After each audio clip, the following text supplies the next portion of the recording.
A chilling, cavernous silence hung in the air, thick with the scent of aged paper and dried ink. The only sound was the faint, rhythmic shudder of the building as it strained against the relentless wind. The camera drifted slowly and reverently past endless rows of government-issue storage boxes stacked shoulder-high. Each box bore a date or a designation, but none offered any real clue to the secrets they contained. This was not a museum. It was the vault of forgotten history, the final resting place of documents deemed too explosive, too strategic, or simply too strange for daylight.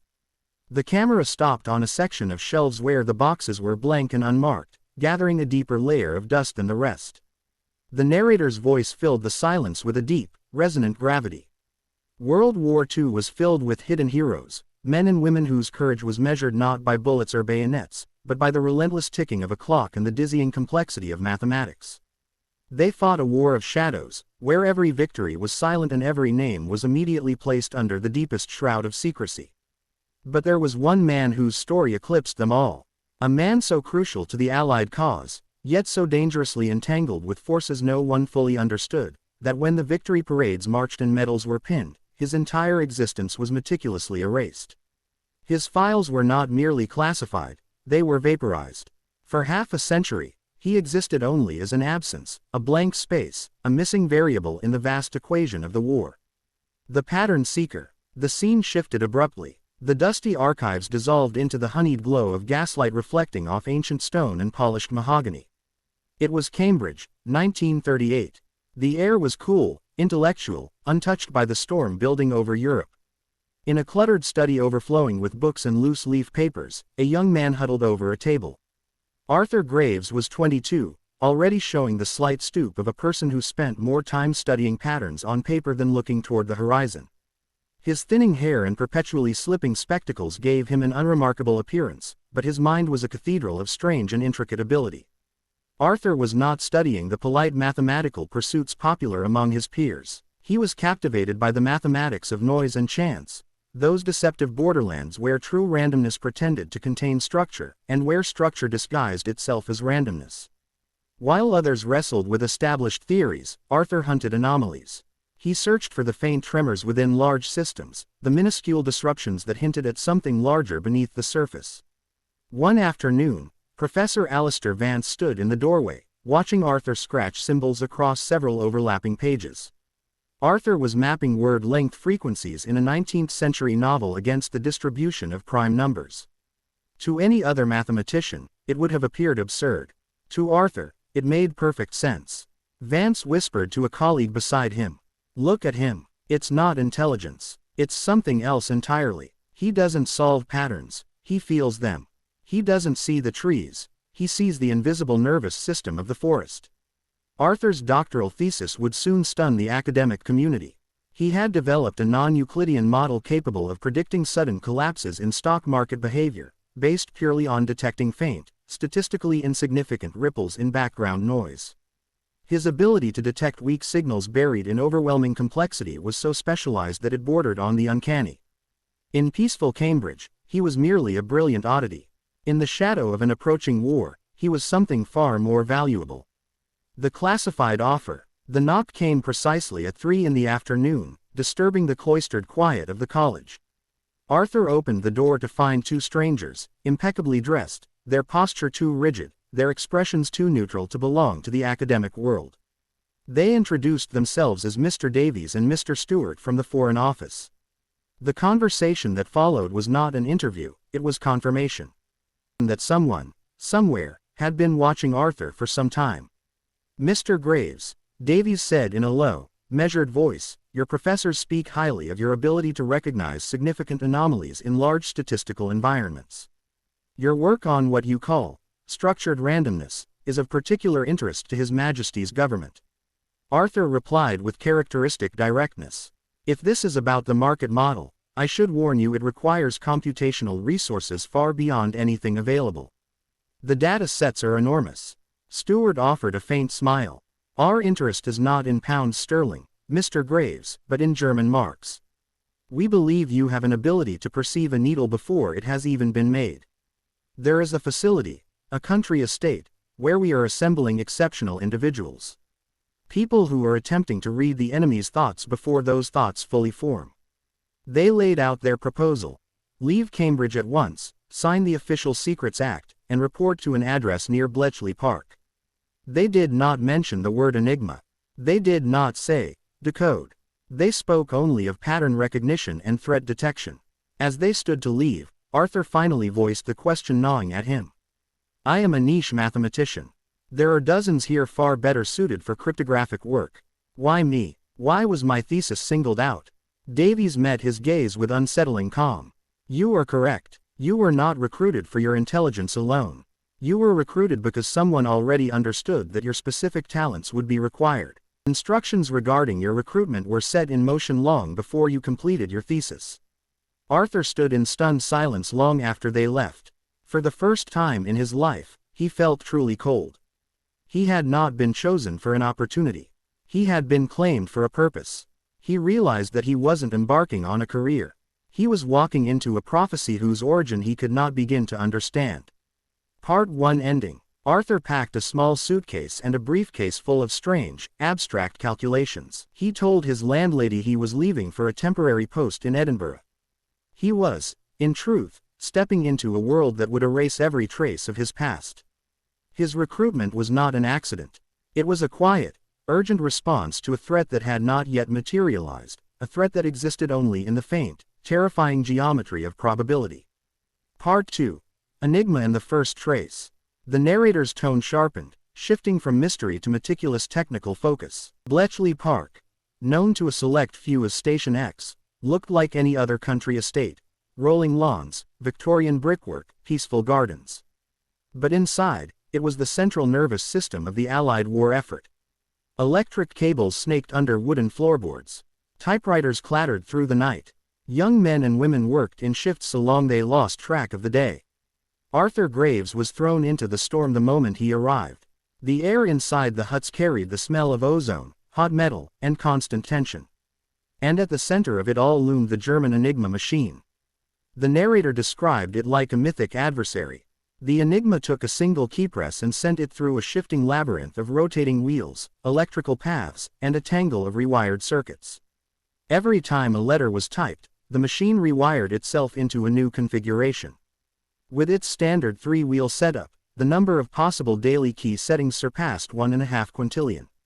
No human could break it by brute force. Even a million men working for a million years would fail. To defeat Enigma, the Allies had to think beyond logic, beyond machinery. Arthur was assigned to Hut 6, the heart of the Enigma effort. The hut trembled constantly under the mechanical assault of the bombs, massive electromechanical devices designed by Alan Turing and his colleagues. The bombs tested immense numbers of rotor combinations with incredible speed, eliminating impossible settings until only a few potential solutions remained. Arthur spent weeks drowning in this noise, trying to adapt his strange, intuitive mind to the rigid, unforgiving mathematics of mechanical cryptanalysis. The linguist and the signal. Amid the structured chaos, Arthur met Elizabeth Harper, a German linguist with a remarkable instinct for textual probability. Arthur saw the world as statistical patterns. Elizabeth saw the human imperfections behind those patterns. One evening, as the bombs thundered through another night shift, they were reviewing a batch of Luftwaffe messages already broken earlier that day. Elizabeth studied the plain German text while Arthur gazed at the ciphertext, tracing patterns invisible to most. Arthur suddenly froze. On the encoded tapes, 2 letters appeared in a sequence that caught his attention.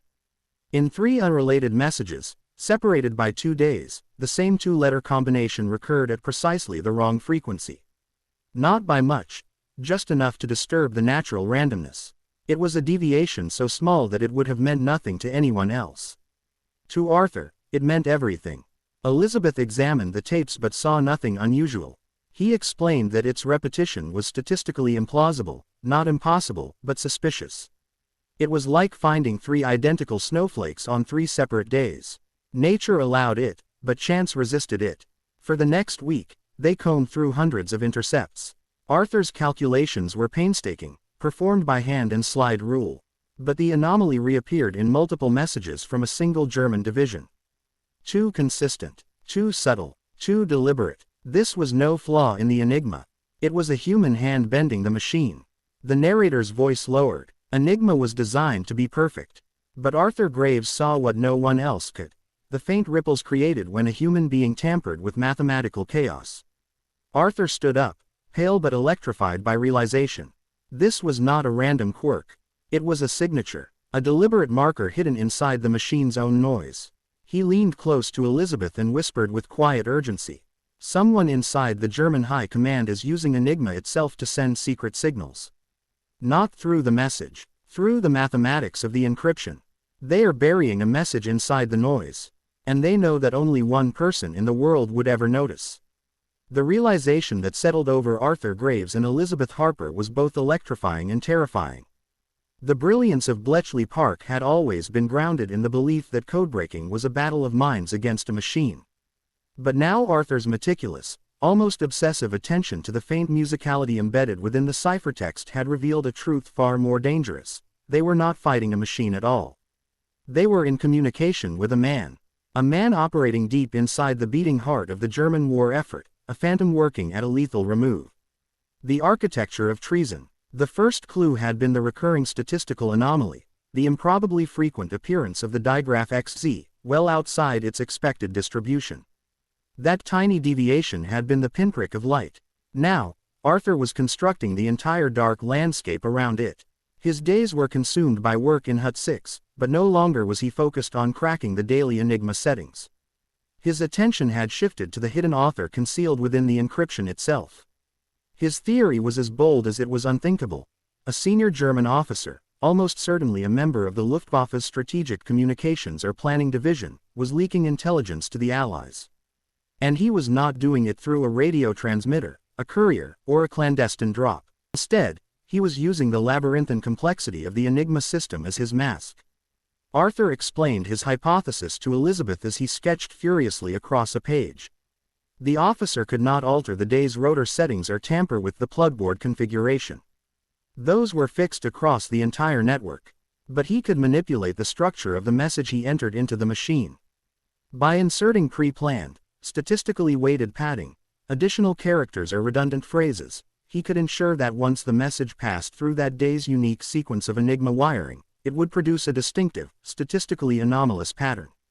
It was a mathematical fingerprint, a hidden message within the encrypted message. Arthur analyzed hundreds of messages, not for their meaning but for the deeper structure beneath them, treating the entire German military communications system as a vast and deadly puzzle. He charted the appearance of XZ, and soon he found other subtle markers. A tiny but consistent dip in character entropy near the midpoint of certain transmissions, or improbable clusters of vowel-consonant combinations that, once encrypted, always produced the same non-random patterns. The information conveyed by these structural distortions was rarely explicit, but it was unquestionably meaningful. It provided insight into aircraft movements, fuel shortages, and communication bottlenecks. It was the kind of detailed operational knowledge only a high-level logistics officer could possess. The paranoia in Berlin. While Arthur struggled to map the ghost in the machine from the damp huts of Buckinghamshire, Berlin was suffocating under a growing fog of suspicion. The scene shifted to the headquarters of the Oberkommando der Luftwaffe, an immense and imposing stone building at the center of the capital. Losses were mounting. Not catastrophically, but unnervingly. Time and again, the British seemed prepared for them.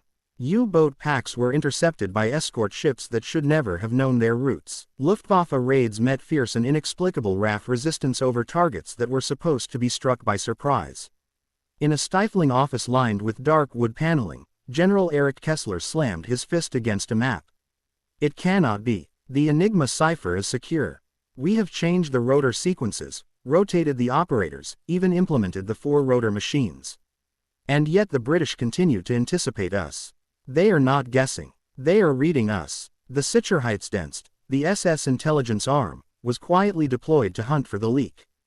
Their investigation focused on the obvious: indiscreet officers, compromised couriers, loose talk in mess halls. They searched for human betrayal in the traditional sense.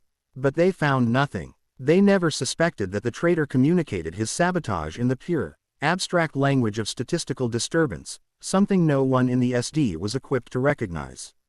The paranoia deepened. The German command began to suspect a flaw not in their men, but in the Enigma machine itself. It was precisely the misdirection the mole relied on. He knew the hunt would turn toward engineering, not toward patterns hidden in chaos. The identity emerges. Back at Bletchley Park, the evidence accumulated with relentless clarity. By cross-referencing the timestamps of the anomalous messages with the duty rosters of officers authorized to handle sensitive transmissions, Arthur isolated the signal. Every marked message originated from shifts overseen by one man, Oberstleutnant Klaus Richter.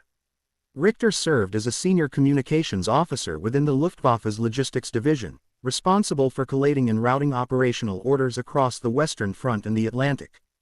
Crucially, he had access to message drafts before they were encrypted. He could shape the padding with surgical precision. Elizabeth studied the small, worn photograph of Richter taped to their wall. His expression was unreadable, as though he were already a ghost. "He's a cipher in a uniform," she murmured. "We have to tell Stewart and Davies. MI6 needs to know who he is." Arthur shook his head sharply. "No, if MI6 learns his identity, he's no longer our asset, he becomes theirs. And they will use him until he's exhausted or exposed. They'll push him until the Germans catch him." The Forbidden Order. Arthur's relentless pursuit of Richter soon attracted precisely the attention he feared. Commander Alistair Finch, the stern head of Hut 6, summoned Arthur to a meeting in the manor. Davies and Stewart were waiting there as well, their faces unreadable. The atmosphere was frigid. Finch wasn't angry, he was frightened. "Graves," he said, "your work has identified a likely mole inside the Luftwaffe. But you have far exceeded your operational authority. You were risking Ultra. Ultra was not simply a project. It was the beating heart of Allied intelligence.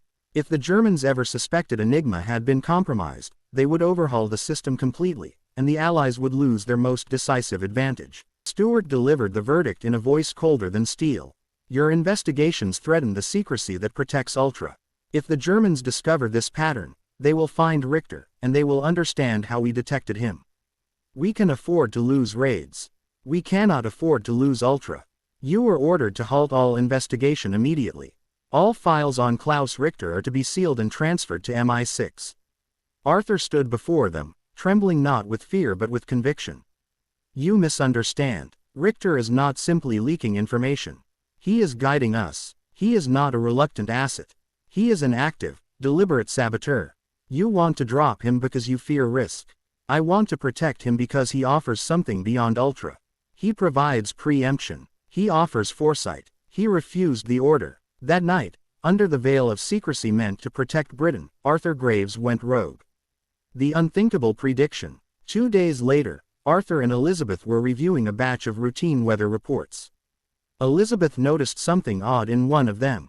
The report used an unusually large number of 3-letter code groups. It was verbose in a way no meteorological message ever should be. Arthur examined the ciphertext and instantly saw the familiar statistical deviation. It was a message from Richter. Working at a furious pace, they cross-referenced the structural markers and the timing of Richter's past signals. The weather report was not describing present conditions. It was predicting them, days ahead, revealing preparations for a massive Luftwaffe assault. The signal pointed toward 2 airfields in northern France gearing up for a deployment of medium bombers aimed at Liverpool. The official German planning documents for this raid had not yet been drafted. The commanders themselves had not been briefed. The operation existed only in its embryonic logistical groundwork. Arthur stared at the decoded notes with a mixture of awe and dread. This predicts an air operation a week before it's even planned. He doesn't just know what Berlin is thinking today. He knows what they will decide tomorrow. He looked into Elizabeth's eyes, seeing his own fear reflected back. "He knows the future," Arthur whispered. "Or he knows the minds that shape it. Either way, we have a window into the German command before the command even exists." The discovery of Richter's identity and his chilling ability to provide preemptive intelligence elevated the stakes beyond anything Arthur could have imagined. What he held was not merely a source of intelligence, but a human life, and the key to the deepest secret of the war.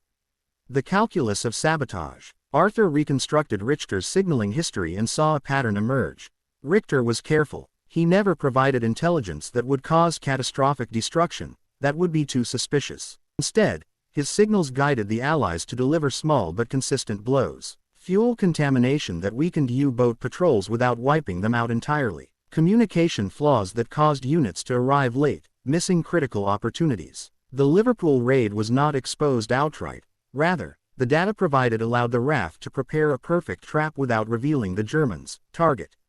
Richter was no ordinary spy. He was a measured saboteur, weakening the Reich one carefully calculated disturbance at a time, while keeping the Enigma system untouched. His loyalty was not to Britain, but to the principle of ending the war by sabotaging it from within. The unbearable risk. Arthur now faced an impossible dilemma. If the Allies attempted to contact Richter, he would be discovered.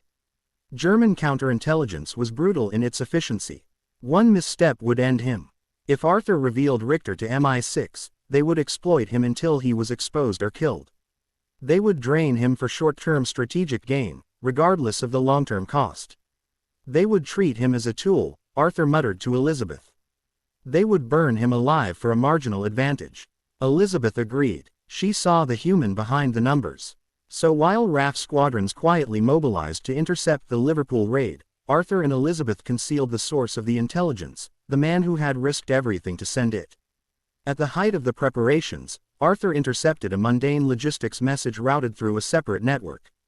It had been encrypted using a low-security cipher. It contained nothing important on the surface. But inside its structure, he recognized Richter's familiar, elegant padding pattern. Arthur worked alone for hours, peeling back the layers without the aid of a bomb. He relied solely on his own extraordinary sense for statistical imbalance. When he extracted the hidden message, it was not operational. It was personal. It read, "Do not seek me, or the secret dies with me." It was a message from one rare mind to another. Richter knew he had been recognized. He knew only one person in the Allied world could have found him. He was not afraid of German intelligence. He was afraid of the Allies' ambition. The decision. Arthur crushed the small tape in his fist. The weight of his discovery pressed on him like a physical force. He was no longer dealing with numbers or patterns. He was responsible for a life, and for a secret whose exposure could change the entire course of the war. "He is not ours to use," Arthur said quietly. "He is the guardian of the greatest secret in this war, the continued invisibility of Enigma's failure. If we expose him, we destroy both the man and the secret." He made his decision. He would protect Oberstleutnant Klaus Richter not only from the Germans but from the Allies themselves. Arthur fed the tape into the small iron stove in the corner of the hut and watched it burn. The rising smoke carried away the only physical trace of Richter's plea, vanishing into the cold night above Bletchley Park. Arthur Graves, the man who could see patterns no one else could perceive, chose to hide the future he had uncovered. He would use every piece of intelligence Richter provided. He would save every life he could. But he would never let the name Klaus Richter cross the threshold of Allied command. The War of Shadows had deepened, and the Allies' greatest asset had become the greatest secret they kept from themselves. The intelligence Richter had provided about the planned large-scale Liverpool raid proved chillingly accurate.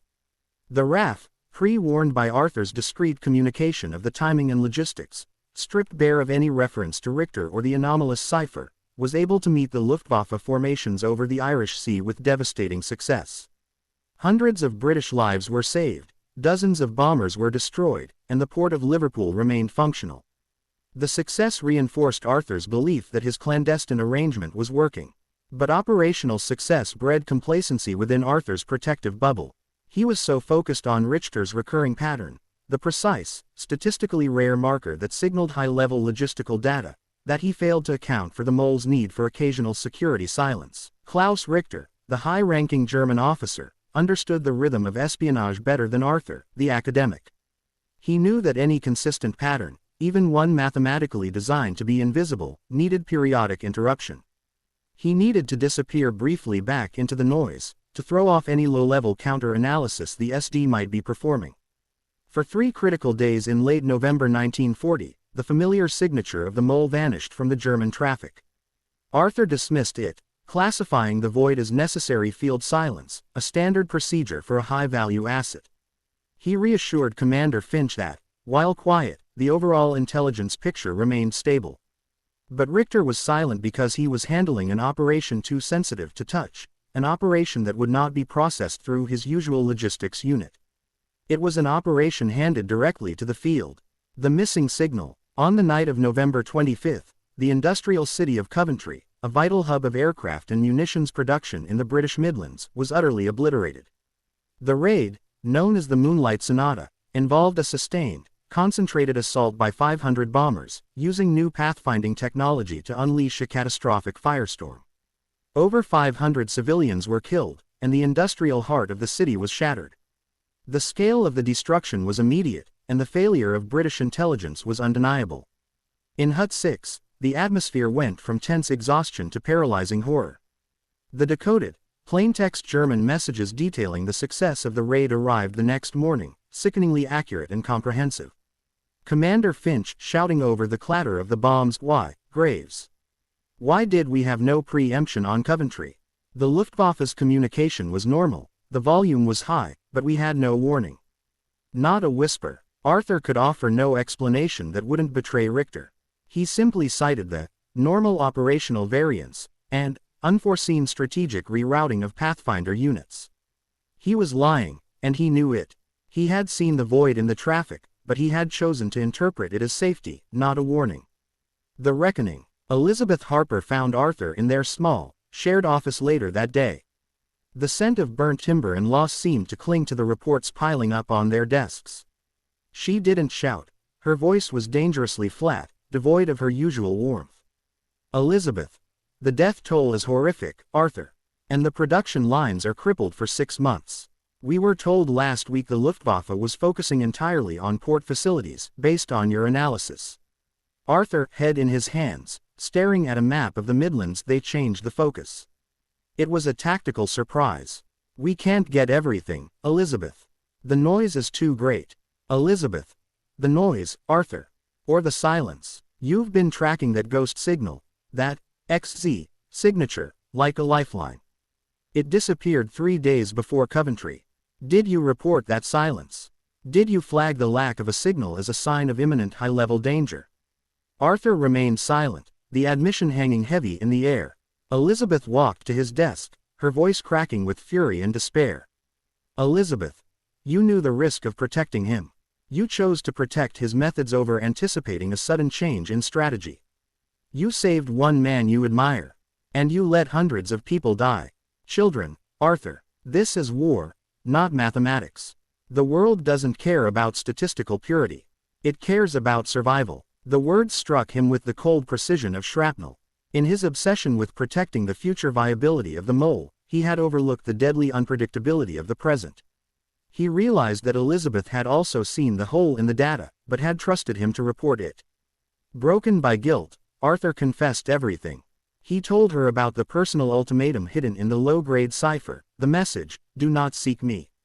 He revealed that Klaus Richter was not an asset, but an independent moral agent, and that revealing his existence would lead to his death and the end of their unprecedented intelligence advantage. Elizabeth listened, her face hardening from anger into steely resolve. "Elizabeth. You were risking the war, Arthur, to protect a sense of noble symmetry. Fine. But we are in this together now. Your silence is now my complicity."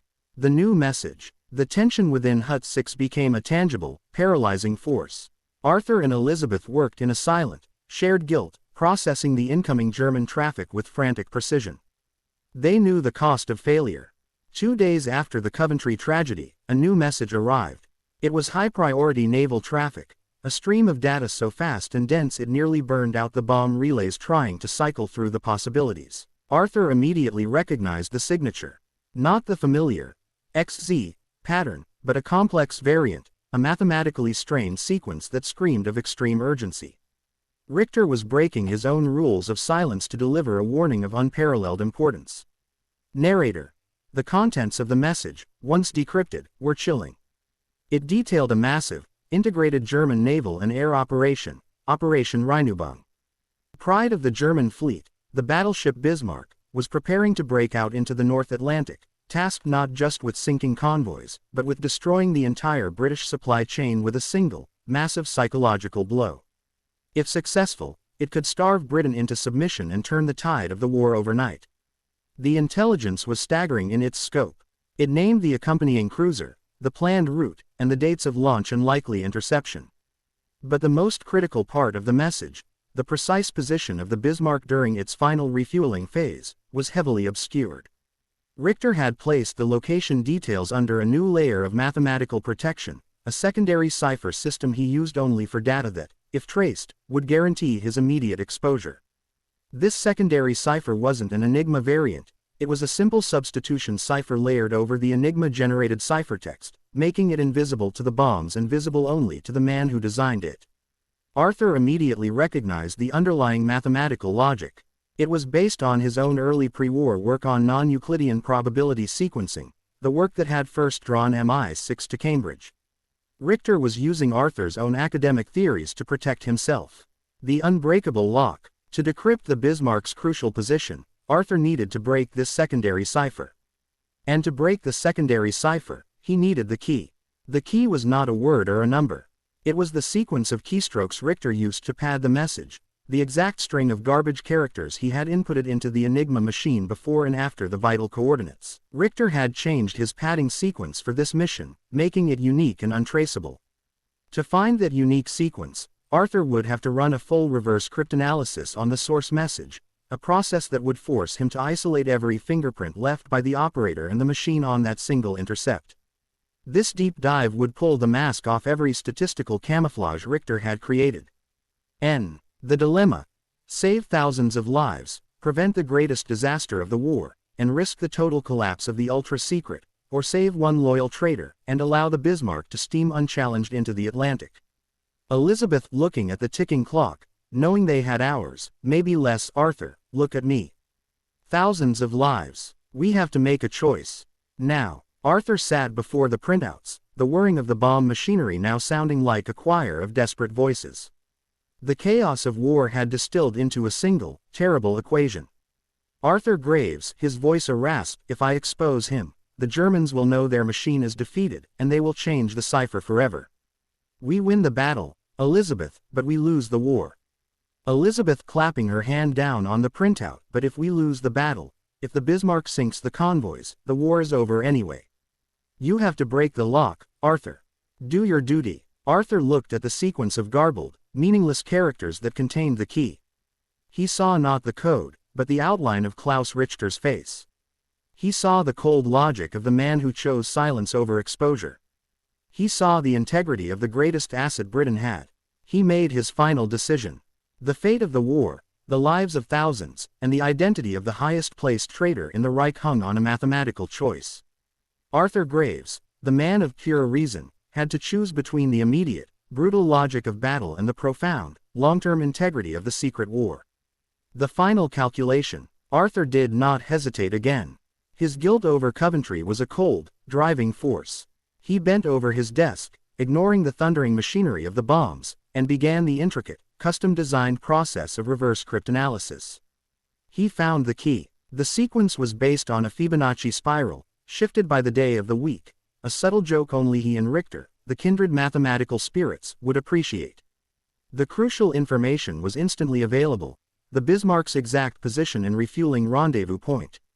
Arthur Graves rushed the plaintext coordinates to Commander Finch. The information was delivered as a high-confidence cryptanalysis breakthrough, a genius piece of decoding that gave the Admiralty the exact window for the ambush. The Allies prevented the German operation. The hunt for the Bismarck was one of the most dramatic naval episodes of the war. British forces intercepted the battleship, and through a relentless pursuit, the Bismarck was cornered and sunk. The North Atlantic supply lines were saved. The tide of the war, poised on the edge of catastrophe, held firm. The cost. In Berlin, days later, the cost was exacted. Narrator. In the deepest dungeons of the SD headquarters, the German intelligence analysts, frantic over the stunning failure of the Bismarck mission, had been ordered to find a flaw in the Enigma system. Arthur's perfect, precise, self-and reverse cryptanalysis had left a signature of mathematical interference that was too clean to be ignored. The Gestapo didn't find the source by breaking the cipher. They found it by tracing the imprint of the perfect counter-analysis. They isolated the operator whose messages showed a unique vulnerability, Oberstleutnant Klaus Richter.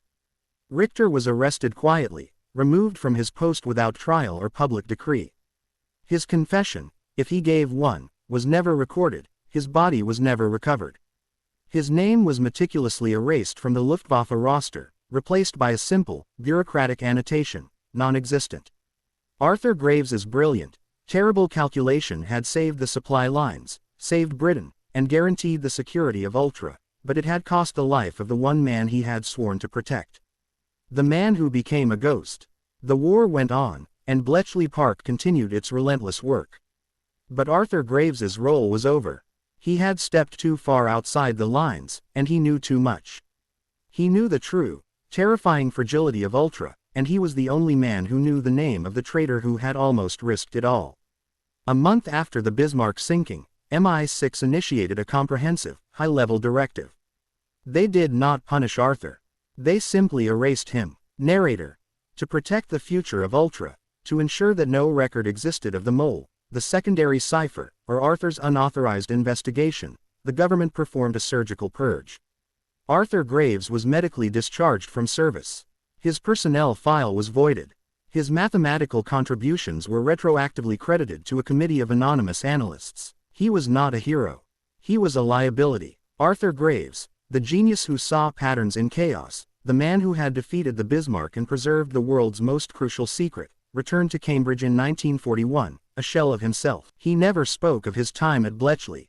He published no papers, took no awards, and lived out his life as a quiet, eccentric lecturer of stochastic probability, the man who officially never existed. Decades later, the camera shifts one final time. It is a quiet, sunlit room, many decades later. The year is 1995. Elizabeth Harper, now an elderly, distinguished academic and historian, sits alone at a desk in her college study.